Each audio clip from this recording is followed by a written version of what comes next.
तेच चेहरे रिपीट अनेक चित्रपटातून होत असतात. संजय जाधव असेल, की तुम्हाला दिसेल, की अमुकच एक चित्रपटामध्ये टीम असेल. महेश मांजरेकर सारखे दिग्दर्शक असतील, तर त्यांचा चित्रपट पहा. त्यांच्यामध्ये सुद्धा ठराविकच चेहरे असतात. रवी जाधव असेल किंवा केदार शिंदे असेल, आत्ता नवीन प्रसाद ओक असेल किंवा प्रवीण तरडे असतील.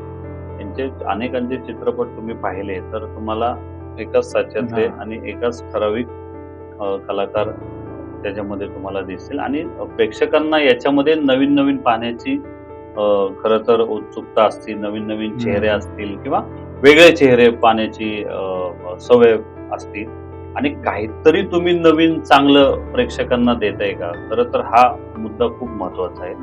नाहीतर अनेक असे सिनेमे आहेत की निर्माता नवीन आहे आणि साहजिकच आहे तो निर्माता 100% एवढ्या मोठ्या दिग्दर्शकांवर विश्वास ठेवणार आणि विश्वास ठेवल्यानंतर त्या सिनेमावर कुठल्याच कंटेनवर जर कामच झालं नाही तर साहजिकच आहे तो सिनेमा चालणारच नाही. अनेक नवीन निर्माते याच्यामध्ये खूप आवर्जून याच्यामध्ये येतात, पण मी पुन्हा ते सांगेल की ह्या दिग्दर्शकांनी त्या निर्मात्यांना या सगळ्या गोष्टी ह्या व्यवस्थितपणे सांगितल्या पाहिजे, करून घेतल्या पाहिजेत.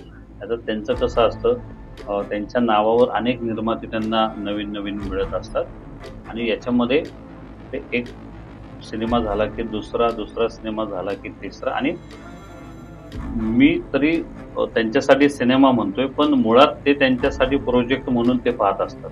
म्हणजे माझं असं मत आहे की ज्यावेळेस हे मोठमोठे दिग्दर्शक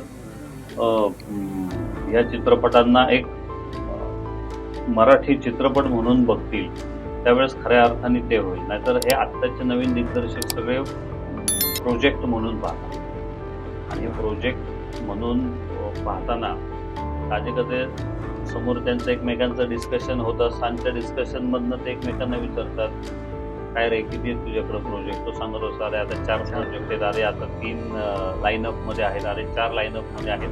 आणि ह्या सगळ्यामध्ये तो कुठेच कंटेनवर काम करताना दिसत नाही, आत्ता तरी दिसत नाहीये.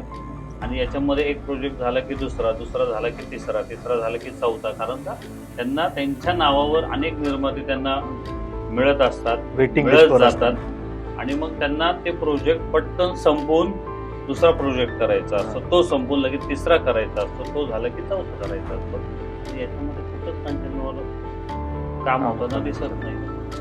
मोठमोठे दिग्दर्शक त्यांची फी घेऊन पटकन बाजूला होतात, प्रोजेक्ट घेतात, निर्मात्याच्या हातात देऊन टाकतात आणि लगेच दुसरा प्रोजेक्ट, लगेच तिसरा प्रोजेक्ट. त्याच्यामुळे कुठल्याच मराठी चित्रपटांवर कंटेनवर कामच होतं.